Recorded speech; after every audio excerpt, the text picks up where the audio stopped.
have sung for 1,000 years. It hasn't been 1,000 years, but it's been quite a while since Rodgers and Hammerstein graced the world of musical theater with their astounding works from Oklahoma to South Pacific to The Sound of Music. Rodgers and Hammerstein had very stable careers before, but crossing paths created a musical masterpiece.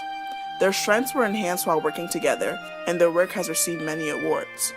Their musicals are thought of as American classics and have survived generations. Rodgers and Hammerstein had such a huge impact on American society. Not only were they able to write musicals for people to enjoy, but they were able to sensitize their audiences to current faults of society like racism, classism, and domestic violence, with the view to bring about change. By introducing controversial elements and themes in their musicals, Rodgers and Hammerstein changed musical theater forever.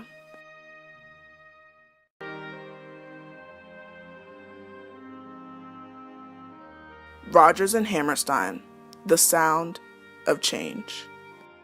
Richard Rodgers and Oscar Hammerstein II led successful lives before meeting in the 1940s. On June 28, 1902 in Arvin, Queens, New York City, Richard Rodgers musically noted himself into history. He began playing piano at 6 and attended Columbia University. He wrote over 30 shows with his past partner, Lorenz Hart. Rodgers and Hart were icons even then, with musicals like The Garrick Gaieties and songs like My Funny Valentine, which received lots of praise. The pair seemed to be doing well until Hart contracted a serious drinking problem. Hart wasn't as reliable when it came to writing musicals, so Rodgers, with no hard feelings, began to look for a new partner.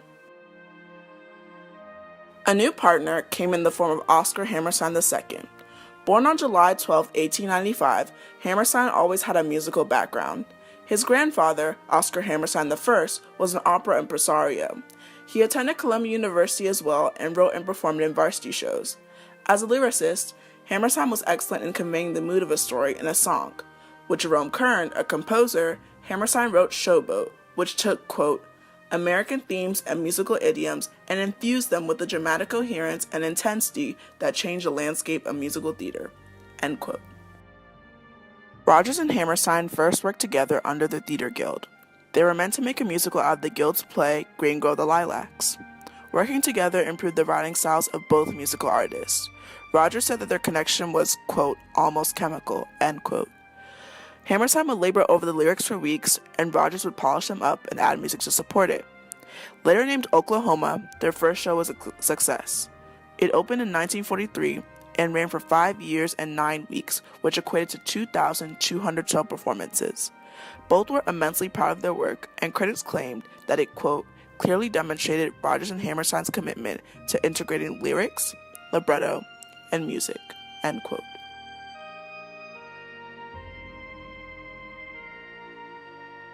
Rodgers and Hammerstein's success did not stop there. In fact, it only grew. Soon, their work surpassed the Theater Guild, and they created their own organization to produce and advertise their musicals. Overall, they produced 9 stage musicals, including Oklahoma, Carousel, Allegro, Flower Drum Song, Pipe Dream, South Pacific, The King and I, Me and Juliet, and The Sound of Music. They also produced the film musical State Fair and the TV production of Cinderella. Rodgers and Hammerstein ultimately changed the dynamics of musical theater. Not only did they focus on the business aspect of theater, but before, musicals were, quote, a series of unrelated songs, dances, and comic routines loosely clustered around a simple, even inane, boy meets plot.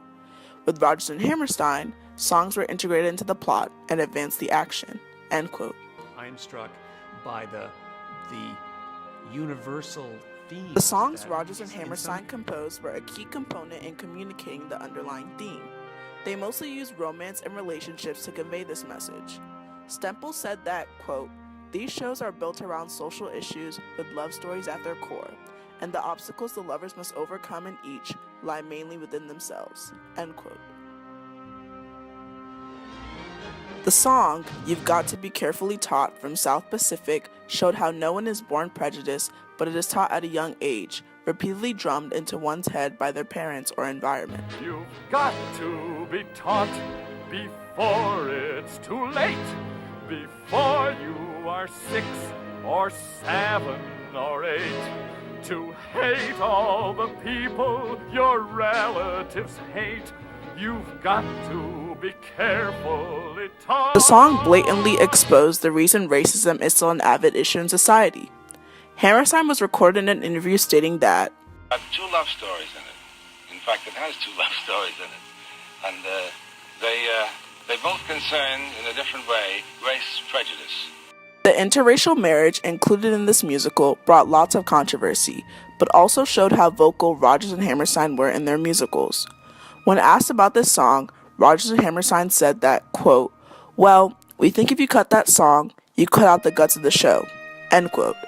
"You've got to be carefully taught" exemplified how, quote, "people's hatred towards other people is not inborn but must be learned," end quote.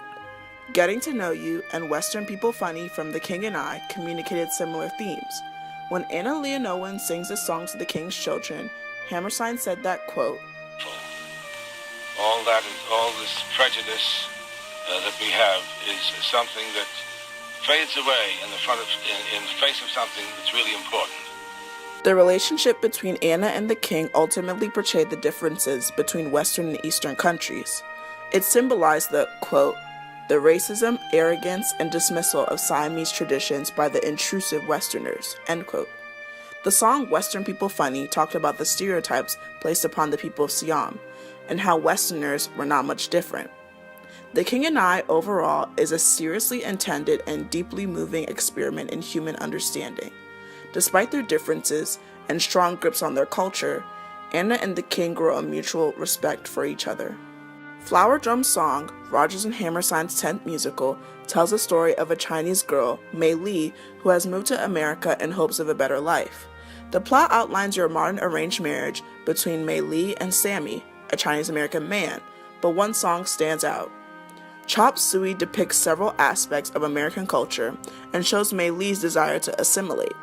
Flower Drum's song summarized how immigrants struggle with assimilating to American culture while still keeping their own culture fresh. Rodgers and Hammerstein were able to experiment with the new storyline to be more racially inclusive in their work. Not only were they racially inclusive, but they were sensitive to every wealth status as well. Pipe Dream depicted the lives of lower-class individuals deemed as social outcasts. Although seemingly rough and dirty, Rodgers and Hammerstein showed that these outcasts are capable of feelings like love and loss, just as much as more fortunate people are. The song All Kinds of People illustrates an inclusive environment by saying, quote, "It takes all kinds of people to make up a world," end quote. Just like the problems, solutions were addressed through songs as well. The news source Medium puts it best when they say that their musicals, quote, "question American attitudes while promoting American values, and it gave us a soundtrack suitable for courtship and moral authority in equal measure, and ultimately told us that although we might have been carefully taught to hate and fear, we still had the capacity to overcome, to love, and to embrace," end quote. Rodgers and Hammerstein took the conflicts and problems they witnessed in society, turned around, and produced musicals that addressed and gave solutions to those problems. Their actions created a happy medium of lighthearted moments and controversial themes, which is compromise in itself. Rodgers and Hammerstein left a legacy so great that their musicals are still produced all over the world and are discussed and analyzed for their themes. By utilizing the skills they had, Rodgers and Hammerstein had a lasting impact on society. So long, farewell, from Rodgers and Hammerstein.